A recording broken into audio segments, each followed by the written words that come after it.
From Back to the Future to Star Wars, these are some Family Guy parodies of famous movies. Starting with the Wasted Talent episode of Family Guy, which parodies Willy Wonka and the Chocolate Factory.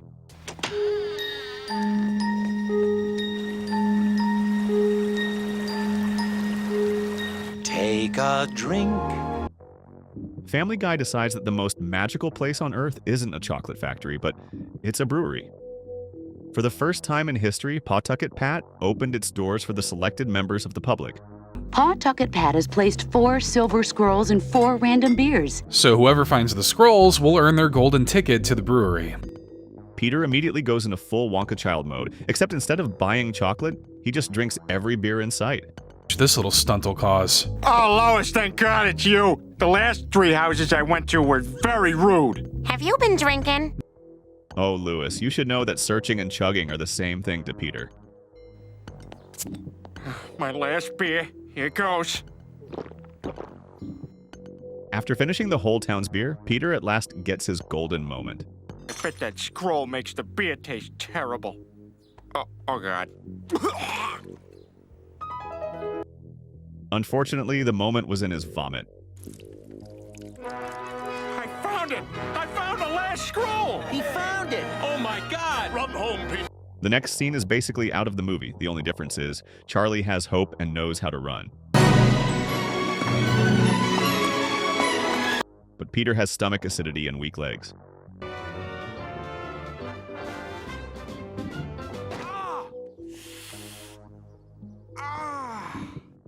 At last, the winners line up outside the brewery, and just like Wonka, Pawtucket Pat greets everyone with a grand entrance. The first participant was out of the tour even before it started. Where's the wheelchair ramp? Oh, we don't have one. I guess this is where you get off. We meet Pat's version of the Oompa Loompas, the Chumba Woombas, tiny workers who basically exist to sing judgmental songs and explain safety hazards, usually after someone already ignores them. Gobbledygook, life isn't fair, it's sad but it's true. Chumba Woomba, gobbledygee.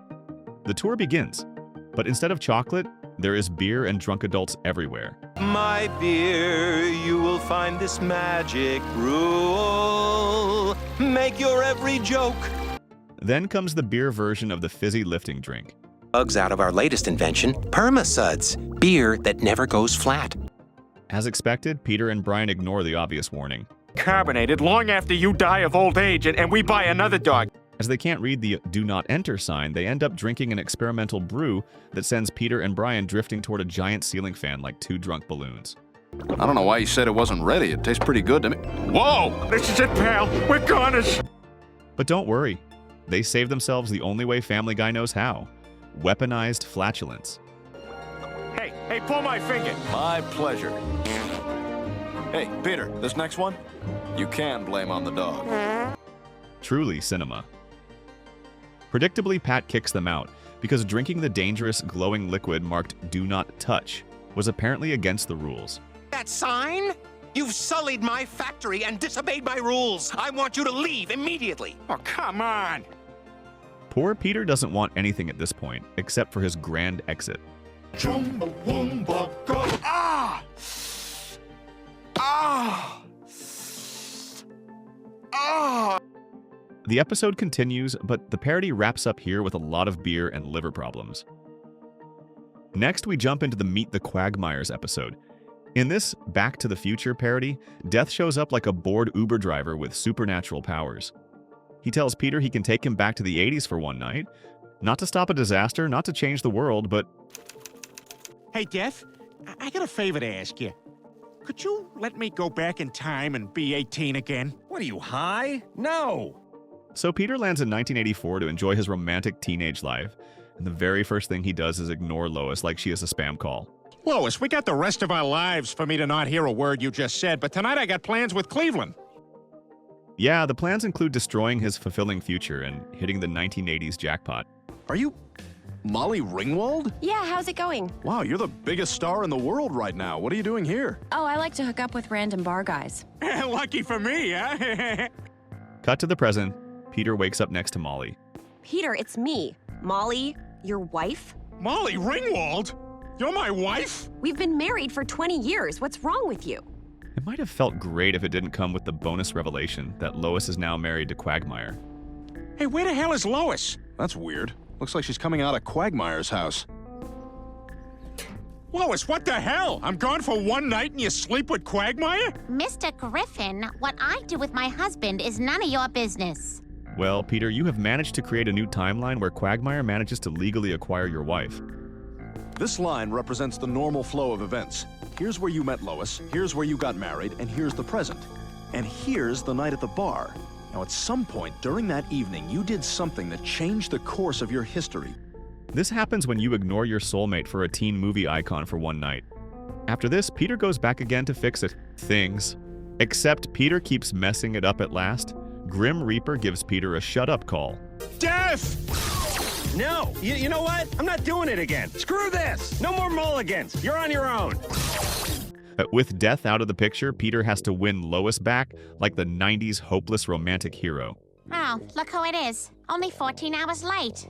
If you don't want to spend time with me, Peter, that's fine, but at least don't make me wait up all night for you. Lois, I'm so sorry. I promise I'll make it up to you tonight. We can watch any stupid movie you want. Sorry, I've already got plans. Typical of him, he keeps messing. So he resorts to the one move that does work in both the movie and this episode, punching the romantic rival right in the face. Hey, Quagmire! Huh?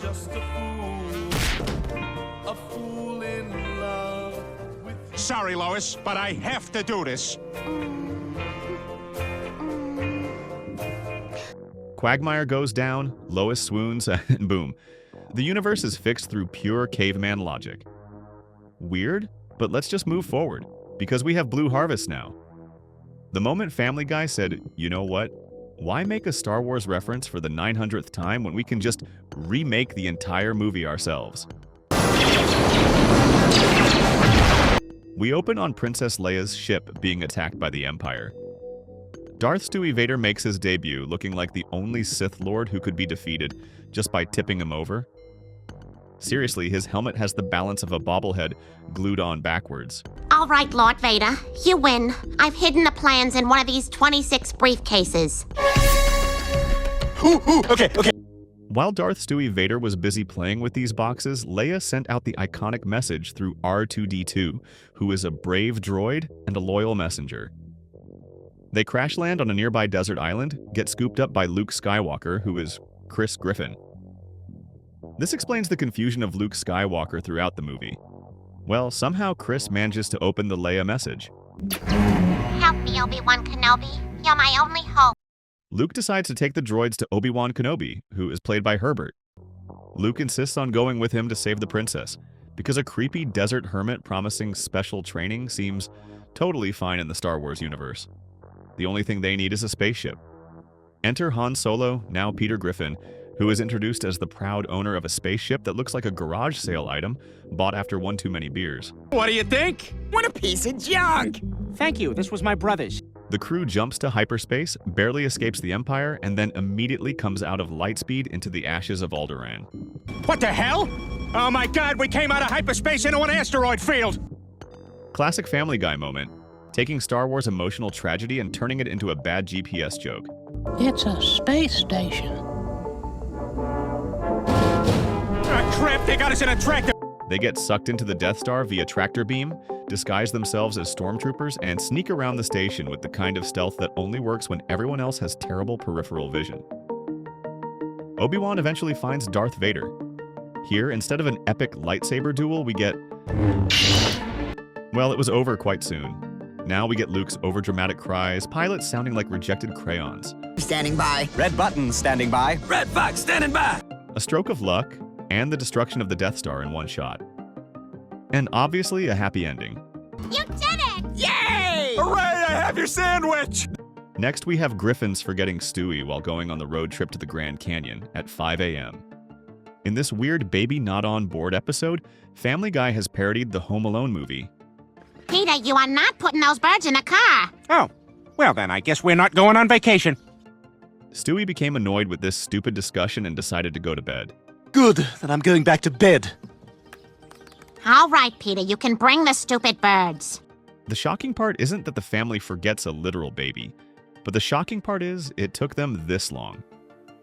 Brian casually claims he's fine during the trip without even looking for him in the car. Clean the bathroom. No, I'm not going back in there. Stewie, I'm not giving you a choice. You've got to go clean that up. Back home, Stewie immediately embraces his Kevin McAllister era. Full freedom, adult magazines, and the emotional trauma of seeing things he definitely wasn't ready for. Lois, I'm about to drink my first soda. Better come stop me. I finally get to see what a vagina looks. Oh God! Oh my God! Oh my God! Meanwhile, the Griffins are halfway across New York before Lois realizes they are missing the tiny British baby they have been raising for years. Wake up, Stewie. Let's get you out of that seat and into a fresh diaper. Oh my God. Peter, Stewie's not in the car. The family quickly ask Quagmire and Cleveland to check on Stewie. It's the closest episode to Wet Bandits. Only Stewie treats everyone as intruders. You think he's here? What the hell?